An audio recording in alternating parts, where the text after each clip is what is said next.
Сәлем достар, бұл құпия каналы, сіздермен бірге Альфия.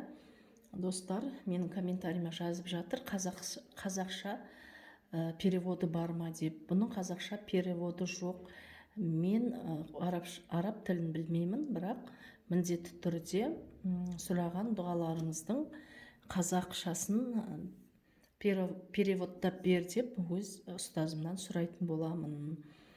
Бұл қазақ тіліне аудар дегенде менің ұстазым оригинал тілде айтқан действенный деп сөйдеді. Мен әрқайсысын қазақ тіліне аударып отыра алмаймын, достар. Бұған ешқандай сіздің күмәніңіз болмасын. Бұл ешқандай дінге қатысы жоқ. Осыны айтқым келді бірінші. Екіншіден, мен сіздермен қазір аурудан қалай құтылу техникасын бөлісемін. Бұл техниканы кімдерге жасауға болады? Бұл техниканы ауырып, шырматылып, аурудан ауырып, өзіңізді жайсыз сезініп, қалай айтсам болады, бір аурудан ешқандай құтыла алмай жүрген болсаңыз, осы техниканы жасаңыз.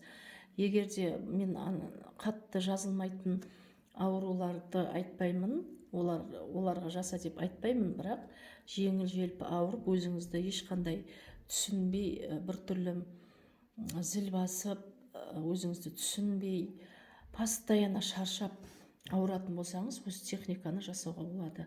Бұл үшін осындай, әдеттегіде осындай тұз керек. Тұзды аласыз қолыңызға, оң қолыңызбен сол қолыңызға 3 шымшым тұз аласыңыз. Осылай щепотка соли аласыз, 3 рет дұғаны оқисыз.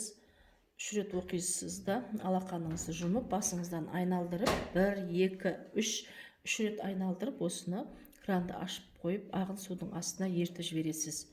1. Екінші рет тағы алақаныңызға осындай 3 шымшым тұзды аласыз. Алғаннан кейін жаңағыдай дұға оқисыңыз. 3 рет оқығаннан кейін алақаныңызды жұмып, басыңыздан 3 рет айналдырасыңыз да, газ плитаға, жанып тұрған газ плитаның үстіне тұзды сеуіп жібересіз. Ол жерде 15-20 минут тарсылдап, жарылып, тұз жану керек. Оның арасында сіз тағы алақаныңызға, сол алақаныңызға оң қолыңызбен 3 шымшым осындай тұз алып, тағы 3 рет оқып, алақаныңызды жұмып, басыңыздан 3 айналдырып, 3 рет осыны ағынды судың астына ағыздырып жібересіңіз краннан. Сөйтіп 15-20 минут өткеннен кейін газ плитаның үстіндегі жаңа жарылған тұздардың барлығын бір затпенен сыпырып аласыз. Алғаннан кейін оны да сыпырып алып келіп, оны да осындай кранның астына ағынды сумен ағызып жібересіз. Осыдан кейін, достар, бастан аяққа дейін жаңа ғұсыл дәрет аласыңыз. Полностью сіз суға түсуіңіз керек, бастан аяққа дейін. Болды, достар. Осыны 4 айдан бір рет жасауға болады, достар.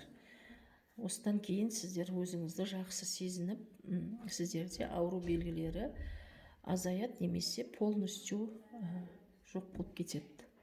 Достар, сәттілік сіздерге. Жасап көріңіздер, дұғаны комментарийға бекітіп қоямын.